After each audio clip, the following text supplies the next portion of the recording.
Is the Russian domination in Crimea coming to an end? A large-scale uprising launched by local residents in Crimea has upset all the plans of Russian leader Vladimir Putin.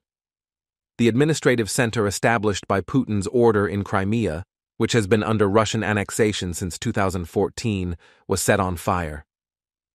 Surprised by what to do in the face of the protests, in which more and more Crimean citizens are participating every minute, Russian leader Vladimir Putin has decided to deploy thousands of security forces based in Russia to Crimea. Russian leader Vladimir Putin had claimed at the beginning of the Russia-Ukraine war that the Russian army would invade Ukraine within a week without any damage. However, the successive defeats of the Russian army during the last period of the war, which has been going on for more than a year and a half, were enough to decree all Putin's claims. As a result of increasing the pressure of the Ukrainian army every day in the war, in which more than 250,000 Russian soldiers lost their lives, the occupying Russian forces were repulsed from many areas they captured. On top of this, Putin, who was nervous about the incredible increase in the problem of manpower in the army, began to create volunteer military service stands in many regions of Russia. However, Russian citizens who believed that the lives of Russian soldiers were ignored as a result of Putin's impulsive decisions did not heed Putin's call for conscription. In the face of the reaction of Russian citizens who do not want to risk their lives for Putin's personal interests, Putin's chances of making a move have completely disappeared. But the liberation of the cities of Izium and Lyman, occupied by the Russian army at the beginning of the war by the Ukrainian army as a result of mind-boggling operations, changed everything. As a result of the loss of 10,000 Russian soldiers in this process, Putin, who had no choice but to declare mobilization, immediately gave the order. Putin, who announced the partial mobilization involving 300,000 Russian citizens, signed an irrational decision in this process. The vast majority of Russian citizens forcibly recruited into the army were sent to hot conflict zones on Ukrainian territory after only 1 week of training, despite the fact that they had no combat experience. But the fact that the Russian people objected to the mobilization announcement by organizing anti-war protests during this period disrupted Putin's plans. On top of this, only minority citizens residing in the regions where Putin was pursuing assimilation projects were included in the army. According to subsequent research, 200,000 of the 300,000 new soldiers recruited into the army consisted of minority citizens residing in autonomous republics such as Crimea and Dagestan. In this process, Putin, who suppressed the uprisings started by minority citizens as a result of the harsh interventions of the Russian National Guard army, was able to solve the problem of manpower in the army for a while. But when Putin, who learned that he would announce a second mobilization to provide troops to the Russian army, whose casualties had increased even more in a few months, realized that this decision was a huge mistake. It was too late for everything. The Crimean people, whose patience has completely exhausted in the face of the second mobilization allegations, have launched a very large-scale rebellion against Putin, who they are tired of his repressive and authoritarian regime, by taking to the streets with torches in their hands.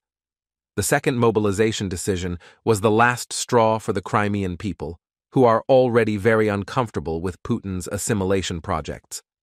With the participation of the resistance organizations formed by the local people in Crimea in the popular uprising that grew in a short time, the balances in the region have completely changed. Russian law enforcement agencies in Crimea have become unsure of what to do in the face of thousands of people's forces. At this very moment, the Crimean Fire Group, the largest resistance organization in Crimea, began to set on fire the headquarters established by the Russian army in the region and the administrative centers created by Putin's order. During these riots, which grew even more later in the night, the warehouse, where a large number of Russian munitions were collected for shipment to the territory of Ukraine, exploded as a result of sabotage activities. The explosions that occurred in the warehouse, where there were many explosives, were of a nature that could be heard all over Crimea. On top of this, the rebel Crimean people heading to the port of Sevastopol set fire to the Russian headquarters located in the region with homemade Molotov cocktails. The fire that occurred in the Russian headquarters, which soon surrendered to the flames, completely illuminated the night. Russian soldiers who left their headquarters took action to stop the resisting Crimean people. During the brawls that started between the Russian forces and the people, a team of several people from the Crimean Fire Group continued its activities in other regions of Crimea. The insurgents, who targeted the administrative centers established by Putin's order, set fire to the government building here. The anti-Putin and anti-war slogans of the Crimean insurgents, who completely blockaded around this building, where there are many pro-Putin Russian bureaucrats, echoed throughout the region. Russian law enforcement agencies, who want to stop Crimean insurgents who continue their attacks on administrative centers with stones and homemade Molotov cocktails in their hands, have requested support from the Kremlin. Russian leader Vladimir Putin, who is aware that he will lose the war if he loses Crimea, immediately dispatched a team consisting of 10,000 people working in the Russian National Guard unit, known as his personal army, to Crimea. The Russian National Guard, which began to implement very harsh interventions as soon as they reached the area, managed to disperse the protesters as a result of the brawls that lasted for hours. However, Putin, whose entire authority in Crimea was destroyed in the process, on the one hand lost the Russian headquarters and ammunition depot in the port of Sevastopol. On top of this, Putin, who was confused about what to do, because the administrative centers where the assimilation project was carried out in the region were rendered unusable for a long time, began to end before his dreams for Crimea could be realized.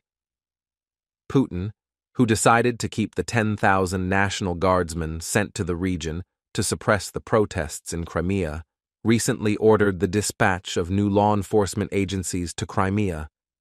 But despite all these efforts, the Crimean people are determined to continue fighting for their independence.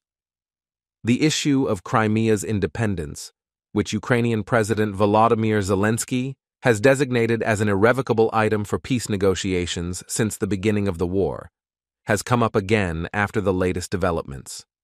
Despite this, as a result of Putin's continued use of Crimea for his own interests, the Ukrainian army conducted very critical operations. The Ukrainian army, which has carried out numerous airstrikes through the long-range HIMARS missile systems, included in the latest support packages sent by the United States and Bayraktar TB2 model unmanned combat aircraft provided by Turkey, has repeatedly struck blows at Russian forces in Crimea. In this process, as a result of the operations against the Kerch Bridge, Crimea's only land connection with Russia, all the balances in the war have turned against Putin. Putin, who sent shipments of troops, ammunition, and weapons destined for Russian headquarters on Ukrainian territory to Crimea via this bridge, experienced a nightmare as a result of the operations of the Ukrainian Armed Forces Appreciation. In addition, the Ukrainian army, which is also in contact with local resistance organizations in Crimea, continues its operations unabated to liberate the Crimean Peninsula, which has been under Russian occupation for 9 years again. War analysts predict that if the process continues like this, it is only a matter of time before Putin loses first the Crimea, then the Ukrainian war, and finally his throne.